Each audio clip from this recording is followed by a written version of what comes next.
Hello everyone, welcome to my channel connecting with accounts. इस video में हम समझेंगे ट्रेडिंग अकाउंट का बेसिक कॉन्सेप्ट। आज हम पढ़ेंगे ट्रेडिंग अकाउंट क्या होता है फाइनेंशियल स्टेटमेंट्स में और इसे हम कैसे प्रिपेयर करते हैं अपने बुक्स ऑफ अकाउंट्स में। इस वीडियो में हम पढ़ेंगे meaning of trading account, features of trading account, purpose of preparing trading account, contents or items shown in trading account and format of preparing trading account. So let's start the video. Meaning of trading account. Trading account क्या है? Trading account वो account है जो financial statements में सबसे पहले prepare किया जाता है ट्रायल बैलेंस प्रिपेयर करने के बाद, ये फाइंड आउट करने के लिए कि बिज़नेस कितना ग्रॉस प्रॉफिट अर्न कर रहा है या कितना ग्रॉस लॉस इनकर कर रहा है एक फाइनेंशियल पीरियड के अंदर अपने गुड्स एंड सर्विसेज को बाय एंड सेल करके, कि कंपनी अपने मेन बिजनेस से कितना प्रॉफिट या कितना लॉस जनरेट कर रही है, वो हमें ट्रेडिंग अकाउंट बताता है। ट्रेडिंग अकाउंट बिजनेस की ऑपरेशनल एफिशिएंसी को मेजर करता है। ये शो करता है कि बिजनेस अपने इनपुट को कैसे मैनेज कर रही है एक बेटर आउटपुट को जनरेट करने में। वो अपने production cost, raw material cost, labour cost और वेस्टेज को कैसे एफिशिएंटली मैनेज कर रही है बेटर सेल्स और रेवेन्यू को जनरेट करने के लिए। ट्रेडिंग अकाउंट में सिर्फ direct expenses and direct revenues को शो किया जाता है ग्रॉस प्रॉफिट या ग्रॉस लॉस कैलकुलेट करने के लिए।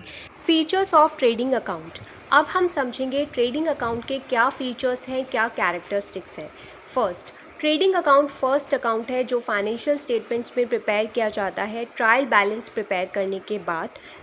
ये फर्स्ट स्टेज है बिजनेस के फाइनल अकाउंट्स प्रिपरेशन में।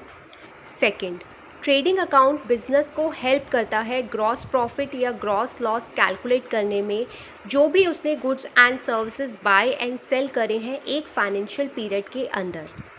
Third, trading account matching principle concept के ऊपर बेस्ड है। इसका मतलब एक फाइनेंशियल पीरियड के अंदर जो भी बिजनेस रेवेन्यू जनरेट कर रहा है गुड्स एंड सर्विसेज सेल करके, उसे मैच करना है उसकी कॉस्ट के साथ, उन एक्सपेंसेस के साथ जो उन गुड्स एंड सर्विसेज को प्रोड्यूस करने में इनकर किए गए हैं, ताकि वो करेक्ट ग्रॉस प्रॉफिट या ग्रॉस लॉस कैलकुलेट कर सके।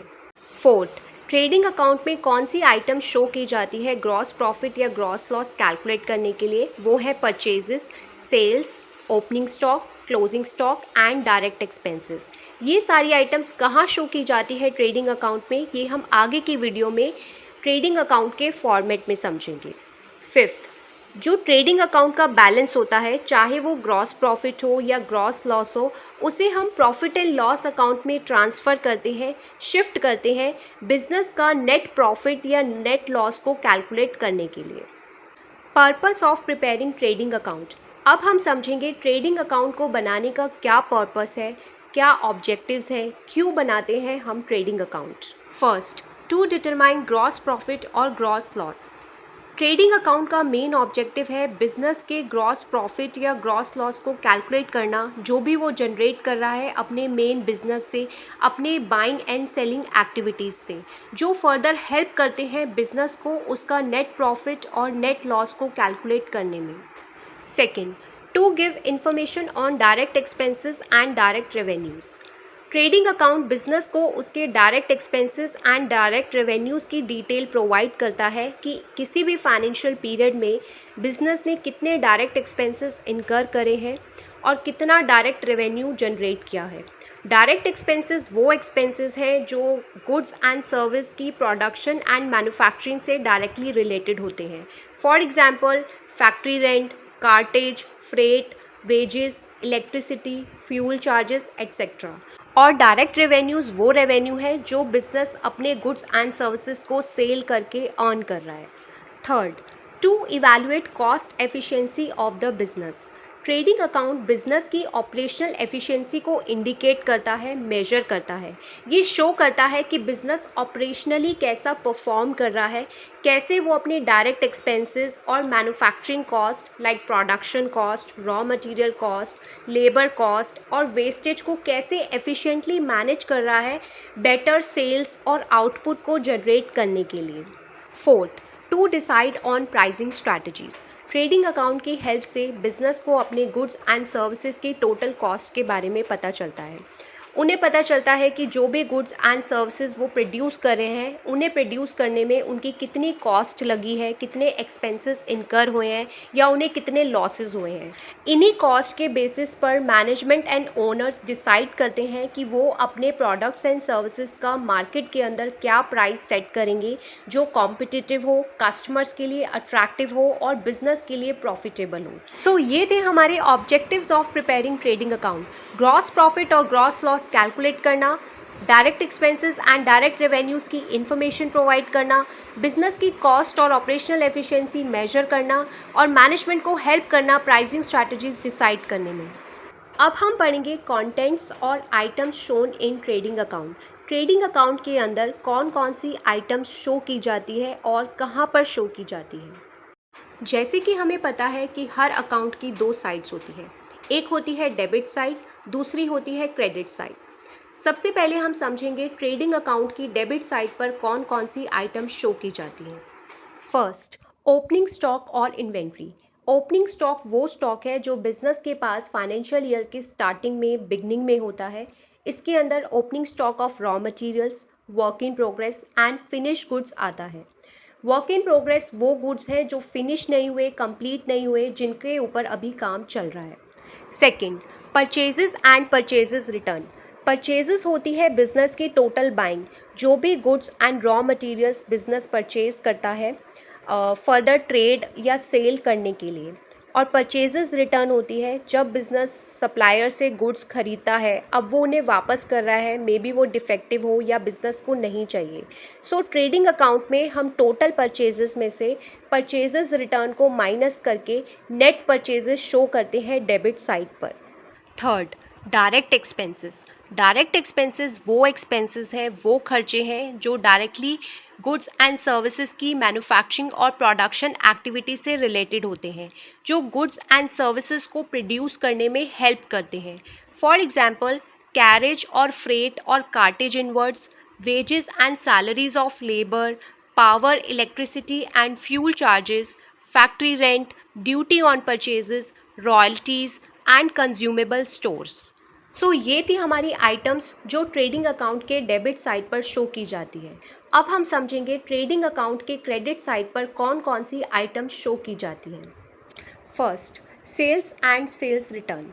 सेल्स होती है बिजनेस का रेवेन्यू, जो शो करती है कि कितने गुड्स एंड सर्विसेज बिजनेस ने मार्केट में सेल करे हैं कस्टमर्स को। सेल्स रिटर्न क्या होता है? जब कस्टमर उन गुड्स एंड सर्विसेज को रिटर्न कर देता है बिजनेस को, जो भी उसने परचेज करे हैं, मे बी वो गुड्स एंड सर्विसेज उनकी नीड्स के अकॉर्डिंग नहीं है या वो डिफेक्टिव हो सकते हैं, एट्सेट्रा। ट्रेडिंग अकाउंट के अंदर क्रेडिट साइड पर हम टोटल सेल्स में से डिडक्ट करते हैं सेल्स रिटर्न को और नेट सेल्स शो करते हैं। सेकंड, क्लोजिंग स्टॉक और इन्वेंट्री, जिसे हम स्टॉक ऑफ अनसोल्ड गुड्स भी कहते हैं। ये वो स्टॉक है जो बिजनेस के पास फाइनेंशियल ईयर के एंड में बच जाता है, जो गुड्स सेल नहीं हो पाते। इसके अंदर आता है हमारा closing stock of raw materials, semi finished goods and finished goods. अब हम समझेंगे format of trading account. Trading account को बनाने का क्या फॉर्मेट है और कौन कौन सी आइटम्स किस साइड शो की जाती है। क्योंकि ट्रेडिंग अकाउंट फाइनेंशियल ईयर के एंड में बनाया जाता है, तो सबसे पहले हम ऊपर हेडिंग लिखेंगे trading account for the year ended, और जिस भी फाइनेंशियल ईयर के एंड में बनाया जा रहा है उस ईयर को मेंशन करेंगे। लेफ्ट हैंड साइड पे हम लिखेंगे डेबिट का short form DR, right hand side पे हम लिखेंगे क्रेडिट का शॉर्ट फॉर्म CR। उसके बाद हम रिस्पेक्टिव कॉलम्स बनाएंगे दोनों साइड पर। सबसे पहले हम बनाएंगे पर्टिकुलर्स कॉलम, जो शो करेगा वो आइटम्स जो डेबिट साइड पर शो की जाएंगी, जिसका अमाउंट हम रिकॉर्ड करेंगे अमाउंट कॉलम में, जो होगा इन रुपीस। उसके बाद हम बनाएंगे पर्टिकुलर्स कॉलम, जो शो करेगा क्रेडिट साइड की आइटम्स को, जिनका अमाउंट हम रिकॉर्ड करेंगे अमाउंट कॉलम में इन रुपीस। डेबिट साइड पर कौन कौन सी आइटम्स रिकॉर्ड की जाती है? सबसे पहले आता है ओपनिंग स्टॉक, फिर आती है परचेजेस, जो होती है total purchases, cash purchases plus credit purchases, जिसमें से हम डिडक्ट करते हैं परचेजेस रिटर्न। फिर आता है वेजेस एंड सैलरीज, उसके बाद आता है डायरेक्ट एक्सपेंसेस, फिर आते हैं carriage inwards, after that freight and cartridge expenses, फिर आते हैं factory power, electricity and fuel charges. Credit side पर क्या क्या आइटम्स रिकॉर्ड की जाती है? सबसे पहले आती है सेल्स, जो होती है total sales, cash sales plus credit sales, जिसमें से हम माइनस करते हैं सेल्स रिटर्न। फिर आती है स्क्रैप सेल्स, फिर हम रिकॉर्ड करते हैं क्लोजिंग स्टॉक, उसके बाद हम रिकॉर्ड करते हैं एबनॉर्मल लॉस ऑफ स्टॉक। सारी आइटम्स को रिकॉर्ड करने के बाद हम कैलकुलेट करेंगे ग्रॉस प्रॉफिट या ग्रॉस लॉस। सबसे पहले हम दोनों साइड्स का टोटल करेंगे। अगर क्रेडिट साइड का टोटल ज़्यादा है, दैट मीन्स रेवेन्यू ज़्यादा है कॉस्ट से, तो ग्रॉस प्रॉफिट होगा, जिसे रिकॉर्ड किया जाएगा डेबिट साइड पर to gross profit carried down. और अगर डेबिट साइड का टोटल ज़्यादा है, दैट मीन्स कॉस्ट ज़्यादा है रेवेन्यू से, तो ग्रॉस लॉस होगा, जिसे रिकॉर्ड किया जाएगा क्रेडिट साइड पर by gross loss carried down. So इस वीडियो में हमने समझा ट्रेडिंग अकाउंट के बारे में। Thank you for watching. अगर आपको ये वीडियो पसंद आया तो प्लीज़ लाइक करें, शेयर करें और चैनल कनेक्टिंग विद अकाउंट्स को ज़रूर सब्सक्राइब करें। मिलते हैं नेक्स्ट वीडियो में एक न्यू टॉपिक के साथ। Till then take care and keep learning.